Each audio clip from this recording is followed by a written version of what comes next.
এক সমস্যা। আমাকে আপনারা বিধায়ক বানায়, গৌরবগঞ্জের মুখ্যমন্ত্রী হোক বা হিমন্তয় মুখ্যমন্ত্রী হোক, তাদের চোখে চোখ রাখা বিধানসভায় গর্জন দেওয়া আমাদের কথা উত্থাপন করা হবে আর সমস্যার সমাধান করা হবে।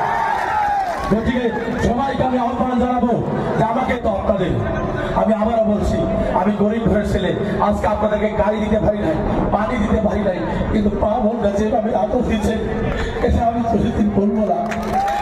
আমি আফসোস খাইতে আদর পেয়েছি, আজকে আজ আফসোস খাইতে আদর পেয়েছি, আজকে হুজুরের সাথে আমি সেই আদর আপনারা আমাকে দিয়েছেন। এই ঋণ আমি কোনোদিন পরিশোধ করতে পারবো না। তাই আমি সবাইকে বলবো, আমরা ভালো থাকবো, সুস্থ থাকবো, সবাইকে সহায় করবো, মানুষের সাথে মানুষের বিপদে আমরা সবসময় যাবো।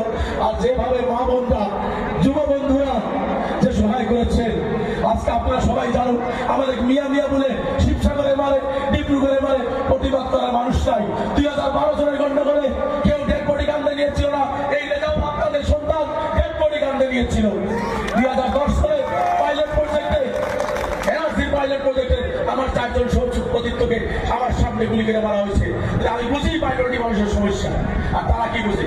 তারা বোঝে মাটি কেনা, তারা বোঝে 11,000 কর্মচারী আমি সংস্থাপন দিছি। আমি ভয় খাই গেলাম যে বঙ্গাইগাঁও সিজন গ্রামে এত কি বড় কোম্পানি আছে, 11,000 সংস্থাপন দিল। তারপরে আমার একজনের ভিডিও দিল, ছোট ছোট বাচ্চাদের দিয়ে তারা বিড়ি বানায়। এই কোম্পানিতে সংস্থাপন দিছে, না মাস্ক আছে, না সেফটি বাজার আছে, কিচ্ছু নাই। তাই আপনাদেরকে আমি কথা দিচ্ছি, আমি যদি বিধায়ক হই, লজিস্টিক হাব এখানে হবে, সেই লজিস্টিক